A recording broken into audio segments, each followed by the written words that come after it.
Magandang araw, Elias. Ipagpatawad po ninyo, Ginoo. Ipagpatawad po niyo aking kapangasan na makipagtipan o makipagkasundo sa inyo. Gusto ko lang na makausap kayo ng buong laya at pinili ko ang lugar na ito sapagkat walang makakarinig sa atin. Makababalik rin tayo sa loob ng isang oras. Namamali kayo, kaibigang Elias. Ihahati din niyo ako sa bayan na mula ron na natatanong natin mula rito, ang kampanaryo. Iniaboy o itinaboy ako ng masamang kapalaran sa ngayon. Nang masamang kapalaran? Opo, sapagkat sukat ba namang pasalubong ko sa pagpunta rito ang alpulis na nagpupumilit na akong samahan. Alam kong sinabihan niya kayo at alam kong kilala niya kayo. Pinasasalamatan ko po yung ginawang iyon, pero nagpasama na sana kayo. Ha? At kayo? Hindi maaari ako'y makilala sapagkat nung minsan ako'y makita niya ay hindi siya nagdalawang isip na gawing poster ang aking hitsura at mga palatandaan. Sinasama kayo ng Dala ko mga ngari ng mga maraming sawing palad. ng mga sawing palad. Ano ang gusto ninyong sabihin? Malaking pagbabago sa pamamalakad ng mga praile, ng mga sundalo sa pamamagitan ng patakaran. Sa isang sabi, humihingi sila ng isang lingap na magulang sa pamahalaan. Kung kayo'y hangad nila ang Halimbawa, igalang karangalan ng mga tao. Ang mga tao magkaroon pa ng kaunting kapanatagan sa kanilang pamumuhay. Bawasan ng kaunting lakas ang may mga sandata at alisan ng napakalaking kapangyarihan ang mga tao na madalas umabuso sa kanilang panunungkulan. pagbabago? Sa anong paraan? Elias, hindi ko alam kung sino ka. Pero ako'y nakakatiyak na ikaw ay iba sa kanila. Maaari kong tawagan ng aking mga kaibigan sa Madrid o si Kapitan General. Ngunit alam naman nating walang ganong kapangyarihan si Kapitan General na magsagawa ng pagbabago sa ating bayan. Kahit na lubos na ang tunay ng mga populasyon ay alam naman natin may sarili silang kasiraan. Sila ang tinatawag na masamang bagay ngunit kailangan. Kayo man po ba ay naniniwala na may masamang bagay na kailangan? Naniniwala ba kayo sa paggawa ng mabuti ay kailangan rin gumawa ng masama? Naniniwala ko na kapag ang sakit ay malala, kailangan gamutin ng mahapding panlunas. Ang sakit ng bayan ay malubha, kaya't ang kaparaan ng marahas ay nauukol dito. Marahas ngunit kapakinabang. Masamang manggagamot po, Ginoo. Iyo'y walang hinahanap kundi ang lunas at gamutin ang dinaramdam ng mga may sakit. At hindi iniimbestiga ang pinanggagalingan ng sakit o kaya't alaman ito'y natatakot namang labanan. Ang pagpapayana sa Guardia Civil ay katumbas na paglalabis panganib sa katiwasayan ng ating bayan. Ang katiwasayan ng bayan, malapit nang maging 15 tao ng bayan na ito. Ngunit may naririnig pa tayong nakawan at may nangaharang pa rin sa daan. Kilala kong may mga kasamaan nga, pero nararapat natin tanggapin ang mga kasamaan ito dahil sa taglay nitong kabutihan. Ang pagkakatatag ng mga sundalo na iyan ay hindi mga lubang tama, pero maniwala kayo, sila'y nakapipigil na dumami ang mga kriminal dahil sa takot sa kanila. Dahil sa takot, kaya dumarami ang mga masasama. Ang mga tulisan noon ay lumilitaw lamang sa panahon ng tagutong. Nagugulan ako sa ganyang katwiran at aakalain kong may katwiran nga kayo. Kung hindi lamang mayroon din akong sariling mga paniniwala. Pero tingnan nyo ang isang bagay. Huwag ninyong ipagdamdam sapagkat hindi kayo ibinibilang sa karaniwan at kayo'y ipinatangi ko. Tignan nyo kung sino-sino ang humingi ng pababagong iyan. Halos lahat ay mga kriminal, mga taong malapit na maging ganoon din. Kailangan piliin ang pagbibigay ng kapangyarihan at hindi dapat manatili sa kamay ng buktot. Nais ko pang makipagtalo sa iyo, Ginoong Elias, upang masigit ko pang malaman kung sino ang may katwiran. Makinig kayo sa aking isasalaysay. May 60 taon nang nakalipas, ang aking nuno ay isang tinidor de libros sa isang bahay kalakal ng Kastila, kasama ang kanyang asawa at isang anak na lalaki. Naninirahan sila sa Manila. Isang gabi ay nasunog ang bahay kalakal at sinakdal ang kanyang nuno sa salang panununog. Palibasa, mahirap na tao lamang at walang maibayad sa abogado. Siya ay nahatulan. Siya ay pinaglakad sa lansangan na nakagapos sa kabayo at pinapalo sa bawat panulakan ng daan. Nawalan siya ng malay. Dahil sa matinding pagpapahirap, pinalaya siya pagkatapos subalit itinakwil na siya ng lahat maliban sa kanyang asawa. Nagdadalang tao ang kanyang asawa at napagpasyahan na lamang nila mamundok ang buong mag-anak. Nanganak ang kanyang asawa ngunit naging masasakitin ang sanggol hanggang sa ikamatay nito. Nang manglaon hindi nakayanan ng aking nono. Ang matinding hirap at dusa kaya't siya'y nabigti dahil sa may sakit ang kanyang asawa, hindi ito niya naipilibing hanggang sa mga amoy. Nang natuklasan siya'y nagdadalang taong muli. Naigawad ang parusa sa kanya bilang pagpapatupad sa tungkulin at pagkaraan na ay tumakas ang babae dala ang sanggol hanggang sa magsilaki ang mga anak na lalaki. Naging tulisan ang panganay na anak at pinilalang balat siya'y naging kilabot at mapaghiganti. Ang bunsong kapatid ay naging mabuting tao at nag-aalaga sa kanyang ina. Ang aking inay nakilala lamang sa tawag na delinkwente at napalo. Ang bunso dahil sa mabait ay tinawag na lamang anak ng ina. Isang umaga ay umalis ang ina para manguha ng kabuti pero hindi nagbalik. Hinanap ito ng anak na tagpuang patay. Nakabulagta sa ilalim ng puno at sa isang sanga may bakol kung saan nakasabit ang ulo ng anak na si Balat. Inay! Sino may kagagawa nito sa iyo? Inay! Tumakas ang nakababatang kapatid at napadpad sa tayabas na masukan bilang manggagaw. Ikinagiliwan siya dahil sa kanyang napakabuting asal at kasipagan. Natuto siyang umibig sa isang mayaman. Ngunit nangangamba siyang matuklasan ng kanyang pagkatao. Nabuntis ang babae. Ngunit natuklasan ng kanyang pagkatao na siya ay nabilanggo. Nanganak ang babae ng kambal. Ang isang babae at isang lalaki. Ang lalaki ay ako. Tumala noon ay nagpag-alagala na ako sa iba't ibang lalawigan at nagpasalin-salin sa kwento ng aking buhay o sa ibang taong nangungutya sa akin. May katwiran kayo sa pasasabing kailangan bigyang gantimpala ang mga taong maputi at parusahan ng masama. Ngunit mahirap itong ipagsakatuparan ng ating pamahalaan dahil sa mahirap na pananalapi. Ano bang mas higit na makabuluhan? Ang ginagawa ng mga pare na magpabinyag at magpalibing o ang tumulong sa mga kapuspalad? Bakit ang mga bildugo at mga gwardiya sibil ay ginagasta ng pamahalaan? Hindi yan ang kalayang hinahangad ko. Ang paghihintay ay pagtitiis. Hindi natin makakamit ang kalayaan kung hindi tayo makikibaka. Ikinalulungkot ko ang kanilang kalagayan. Ngunit kailangan pa nila maghintay. Ang kasamaan na hindi magagamot ng isa pang kasamaan. Tayo na rin ang nagdudulot ng sarili nating kasawian. Maraming salamat po, Ginoong Krisostomo. Para sa iyong kapakanan, mas mabuting kalimutan na ninyo ang anumang naging kaugnayan ko sa inyo.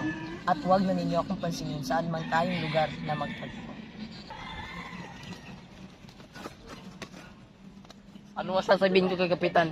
Ako ay tutupad sa aking pangako.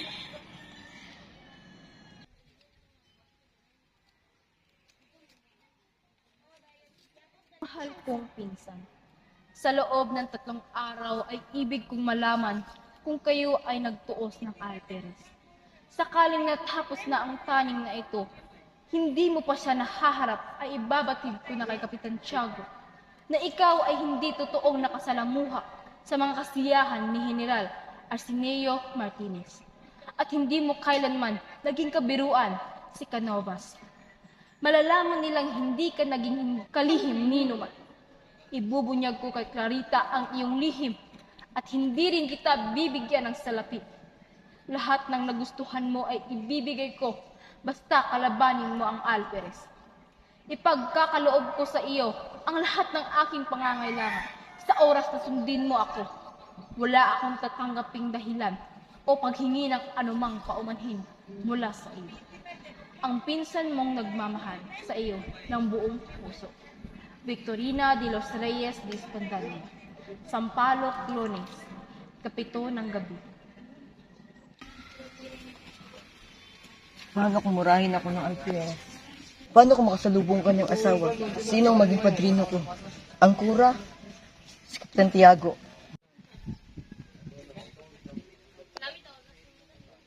Nag-iisa ka. Nasaan si Don Santiago?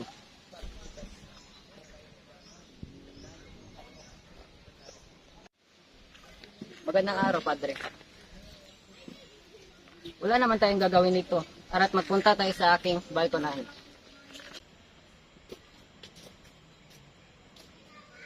Sa Pilipan. Ipinadala ni Ginoong Krisostomo ang aking asawa sa Maynila na may sakit upang ipagamot. Ako ang sasalakay maghiganti sa mga walang hiyang kura. Kung ganoon, kami naman ang lulusob sa kwartel. Maghiwa-hiwala na lang tayo. Bukas nyo na lang kukunin ang inyong mga sandata. At huwag niyong kalimutan sa gabi ng ating pagsalakay, na huwag niyo kalimutan na isigaw ang Viva Don Crisostomo.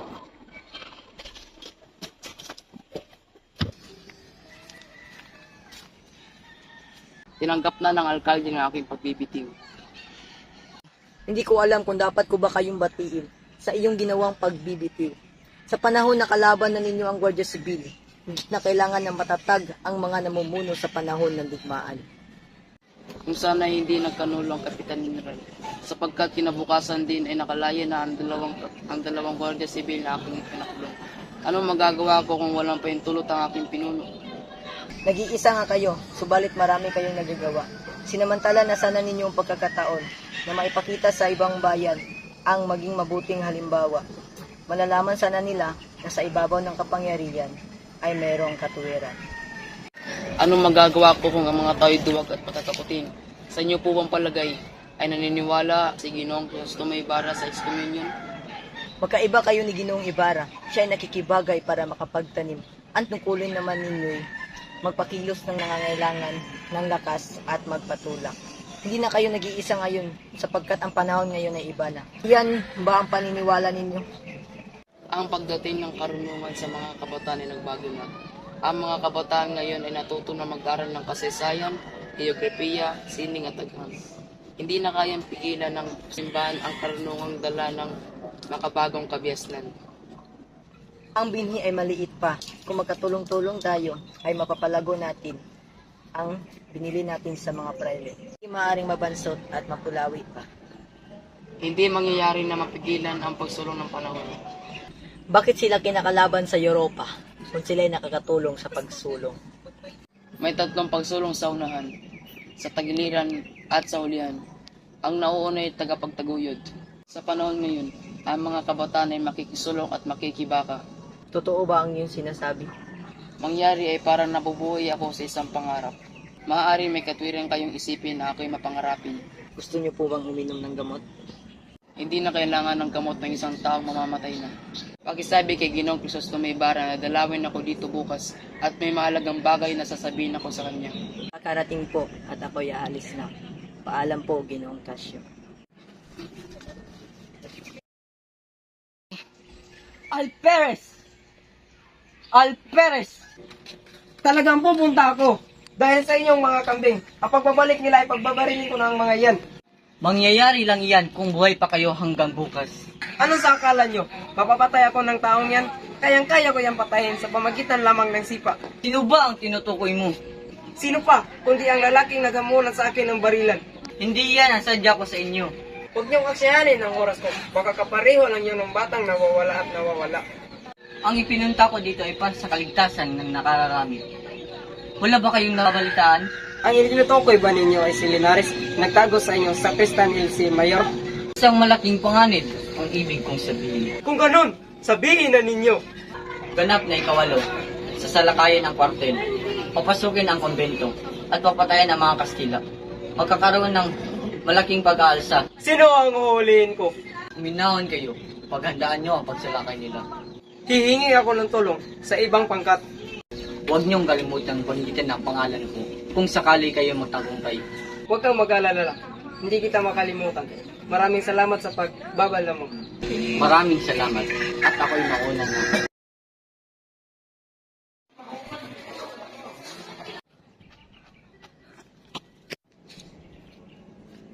Ikaw pala, Elias. Oo nga pala, nakalimutan kong itanong sa iyo kung anong pangalan ng kastilang bahay na tinirahan ng iyong nunong lalaki. Ginoo, may mahalagang pakay po ako sa iyo. Tingnan mo at hindi nasusunog ang kawayang ito. Hindi po iyan ang mahalaga. Kailangan iligpit na ninyo ang lahat ng inyong mga gamit at mga kasulatan at tumakas na kayo ngayon. Ha? Natuklasan na mayroong malaking magaganap na pag-aalsa at nakatakda kang mapahamak sapagkat isinisigaw nila ang iyong pangalan ng mga naghihimagsik na bayaran. Ang sabi, kayo raw po ang nagbayad sa kanila. Diyos ko! Huwag na kayong mag-alinlangan pa, Ginoo. Anumang oras ay maaaring sumiklab ang pag-aalsa. Kailangan na ninyong umalis. Kailangan ninyong makaligtas alang-alang sa bayan. Saan ako pupunta? May naghihintay pa sa akin. Paano kung ako magsuplong ng pag-aalsa? Kahit saang lugar, sa Maynila o sa bahay ng isang makapangyarihan, upang hindi nila masabing totoong may kinalaman kayo rito. Iisipin nilang kayo ay taksil at ipinain sila para mahuli. Ngunit, anong gagawin ko? Sunugin ang mga kasulatan at tumakas at maghintay kung ano ang mangyayari. Si Maria Clara, hindi. Pabuti pa mamatay na lang. Kung ganoon, ay hintayin niyo lamang dito ang iyong kapalaran. Tulungan niyo ako, Ginoo. Diyan nakatago ang kasulatan ng aming pamilya. Ibukod ninyo ang sulat ng aking ama na lalong magpapahamak sa akin.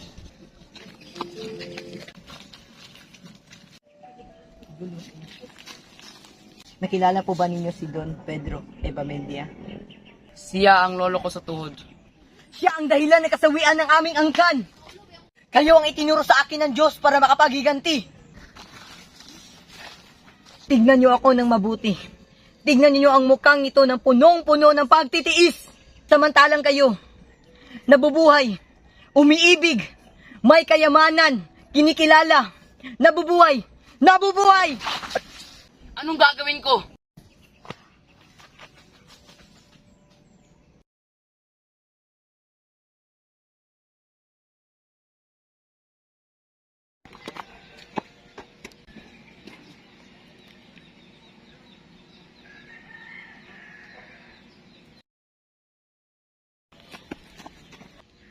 Huwag ka nang tumakas. Guardia Sibil to! Napapiligiran ka na namin! Hindi ka namin ipupusas kung ipapangako mong hindi ka tatakas. Ipapangako kong hindi ako tatakas.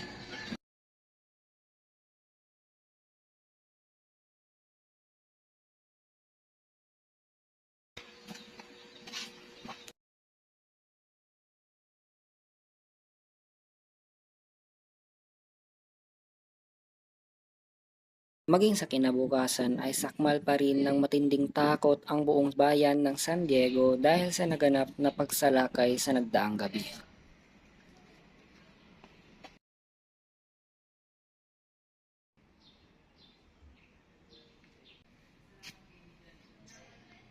Parang may misa de gracia ang iyong kastilyo. Maraming putok ng baril. Mga tulisan ang nagsisalakay. Parang pananalakay ni Balat noon na napakalagim. Mga tauhan daw ni Kapitan Pablo. Mga tulisan ba? Hindi yata. Ang sabi mga kwadrilyerong kalaban ng mga Guardia Sibil. Hinuli raw si Don Filipo. 14 daw ang patay. Nagbalik na ang kasiglahan sa lansangan at kanya-kanya ng usap ang mga tao. Nakausap ni Hermana Puti ang isang lalaking kagagaling lamang sa tribunal. Sinabi nitong nagtapat na si Bruno, ang lalaking ang amay namatay sa palo. Sinabi ni Bruno na nagtangka nga araw na itanan ni Crisostomo Ibarra si Maria Clara ngunit hinadlangan ito ni Kapitan Tiago. Nagalit si Crisostomo kaya't nagtangkang maghiganti sa pamamagitan ng pagpatay sa lahat ng Kastila at Kura, gayon din ang pagsalakay sa simbahan at kwartel. Sa awa raw ng Diyos ay mabuti na lamang at nasa bahay sina Kapitan Tiago at ang Kura.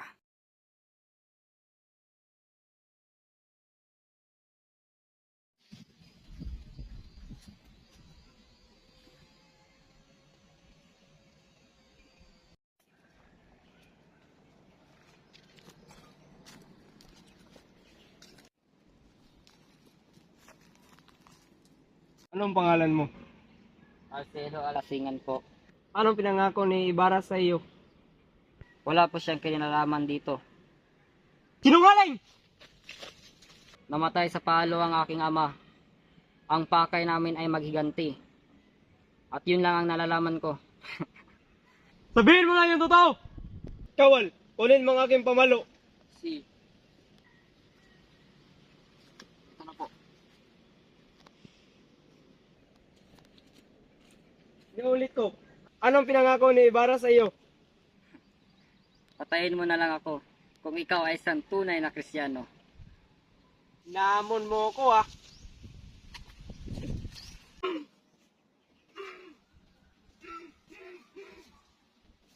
Anong pinangako ni Ibarra sa iyo? Patayin mo na lang ako kung ikaw ay isang tunay na Kristiyano. Alperes.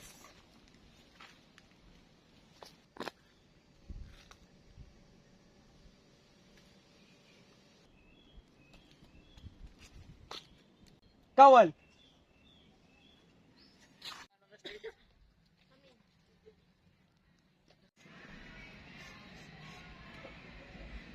Andong!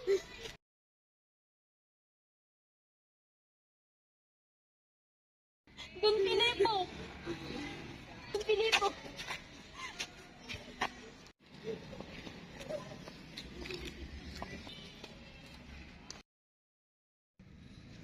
Bakit walang posas yan? Kung sino pa yung malaking kasalanan, siya pa yung walang posas. Totoo nga. Nakarating na sa Maynila ang balita at hindi makapaniwala ang mga naninirahan. sa San Diego? Ano? Ano mo nangyari? Ano bang?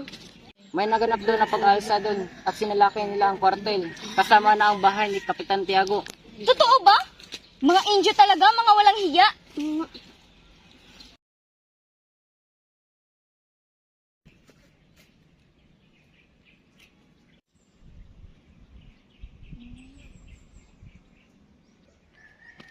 Babalik ako, Elias.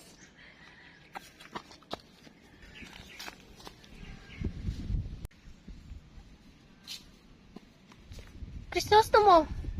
Ako nga. Isang taong itinuturing na kaaway ng lahat. Si Elias ang nagtaka sa akin sa pili ng mga kaibigan kong kapwa ay binalanggurin. Sa bangkay ng aking ina ay nangako kong paliligayahin kita, ano man ang aking maging kapalaran. Nagpunta ako rito upang tuparin ang pangakong iyon. Bagamat ikaw ay hindi tungkol sa ating usapan, palalayain na kita. Pinag-aalinlangan mo ang aking katapatan. Hindi kita masisisi. Tawarin sana ako ng alaala ng aking sasabihin ko sa iyo. Ang kinikilala kong ama ay hindi ko tunay na ama. Hindi ako maaaring magpakasal sa iyo sapagkat ibubunyag ang lihim na iyan. Matutuklasan ang naging kataksilan ng aking ina at masisira ang dangal ng aking kinikilalang ama. Kailangan mo ng katibayan. Totoo ang lahat ng aking sinabi. May sulat na iniwan ng aking ina. Basahin mo at nang malaman mo na hinangad niya noon na mawala ako sa sinapupunan niya. Ngunit alang-alang sa alaala ng aking ina, napilitan akong ipagpalit ang sulat mo nang hindi ko nalalaman kung saan nila iyon gagamitin. Wala na akong maaaring gawin, kundi patuloy na ilihim ang aking tunay na pagkatao. Maria, isa kang anghel. Maligaya ako marinig na pinaniniwalaan mo ako. Ikakasal ka na. Oo, iyan ang gustong mangyari ng kinikilala kong ama. Ngunit, hindi ko malilimutan ang naging sumpaan natin. Anong ibig mong mangyari? Madilim ang hinaharap. Ngunit, gusto ko lang na malaman mo na minsan lamang ako umibig at hindi na yun maangking minuman. Tumakas lamang ako, Maria. Hindi magtatagal at nalaman nila ito.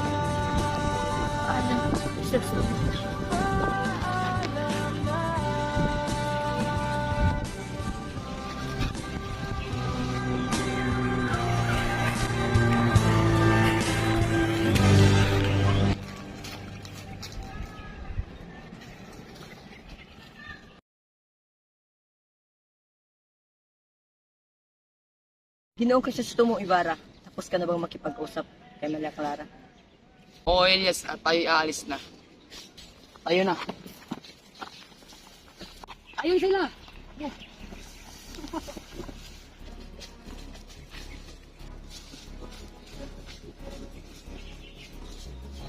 Anong gagawin natin? Saan tayo pupunta? Malapit na tayo mahuli. May naisip na akong paraan. Ano yun, Ginoong Elias? Magpalit tayo ng damit at ililigaw ko sila.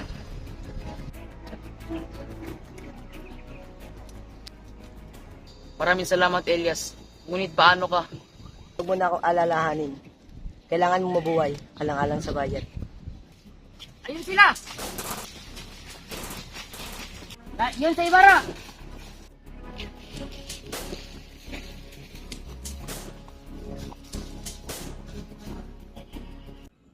Isang putlaing bata at may sugat sa paa. Si Basilio ang batang ito.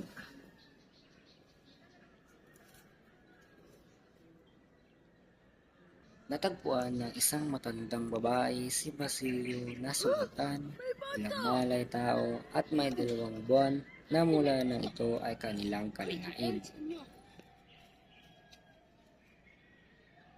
Iho! Iho, ano nangyari sa'yo, Iho?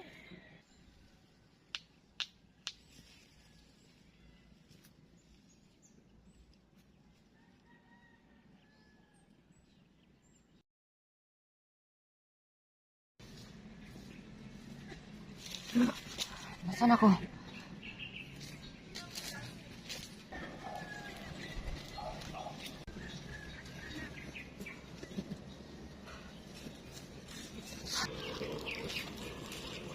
Oh, Iho, gising ka na pala.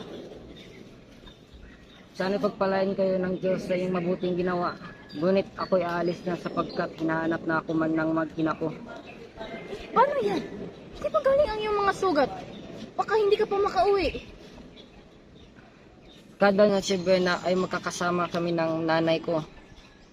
Mapapangako kong mabalik ako at isasama ko ang aking kapatid.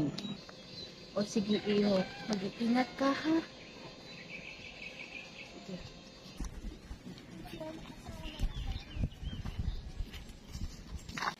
Anong ginagawa ng isang babae niyan? Di ba dapat nandun siya sa manggagamot? Oo nga.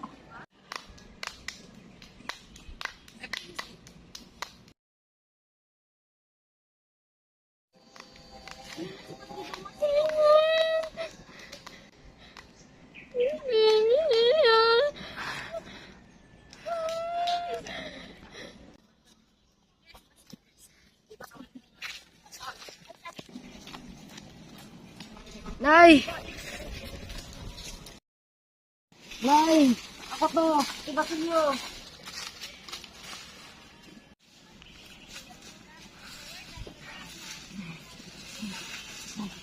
Nay! Ako to! Tibasin niyo! Nay! Ako to! Tibasin niyo! Nay! Nay! Nay! Nay! Nay!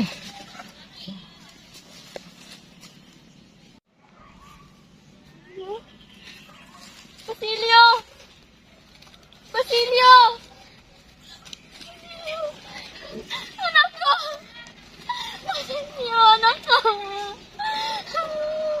Basilio, anak ko! Anak ko! Basilio, anak ko! Basilio?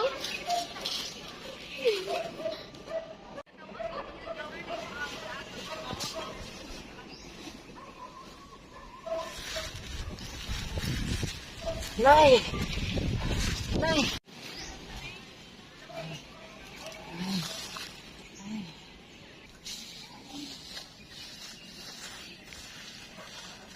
Sino ang babae? Iyan. Siya ang nanay ko. Nasugatan ako. At may 2 araw na rin akong hindi kumakain, umiinom man lamang. Pakinggan mo ang aking mga sasabihin. Hindi magtatagal ay mamamatay na rin ako. Sunugin mo ang aming bangkay kasama ng iyong ina. Kung walang sino man na dumating, hukayin mo ang mga gintong ibinaon ko at gamitin mo sa pag-aaral. Mamamatay akong hindi ko man lamang masilaya ang nuning na mukhang liwayway ng aking pinambayan.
Don Rafael, sana'y mapatawad mo na ako. Maria Clara, ang kaisa-isa kong anak. Ako'y kinalimutan na ng bayan ko